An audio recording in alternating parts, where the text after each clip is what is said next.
àṣetán láti jà fitafita fún aṣíwájú Bọ́lá Ahmed Tinubu láti rí wípé nǹkan tó ṣe fún MKO Abíọ́lá àwa ò ní jẹ́ kí irú ẹ̀ kó wáyé lórí aṣíwájú Bọ́lá Ahmed Tinubu.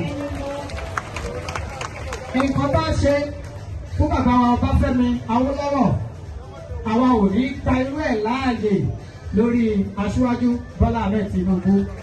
Ìdí nìyẹn tá a fi sọ wípé aṣọ ìjà wa kọ́ ni o àdágbére pé àṣemọ́ rárá àsokọ́ láti rí i pé bàbá wa débẹ̀. Kò bá wù wá ká ní pé wọ́n wà lórí ìjókòó lénìí àmọ́ dá mi lójú wípé bàbá tó wà lórí ìjókòó yìí aṣíwájú náà ló wà lórí ìjókòó. Mo gbẹ́nu gbogbo ọmọ Yorùbá tó wà níbí sọ̀rọ̀ wípé à ń gbìyànjú lábẹ́ bó tilẹ̀ wù kó rí àwa nìkan kọ́ là á gbé wọn wọlé o àmọ́ ìgbìyànjú tiwa á tún níbi tó dé.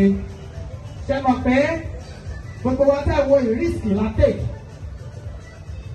rísìkì yẹn dẹ̀ ni wípé ẹ̀yin tẹ́ jẹ́ bàbá wa ọ̀rọ̀ tí mo sọ yìí tó yé yín pẹ̀lú ọ̀rọ̀ tí mo rọra sọ yẹn rísìkì ni kí ọlọ́mọ ọba kó jọ ọ́ kó má jẹ́ kí rísìkì wa yẹn kó di ẹ̀bí mọ́ wa lọ́wọ́ kọ́lọ́mọba wa gbé aṣíwájú Bọ́lá Ahmed Tinubu wọlé.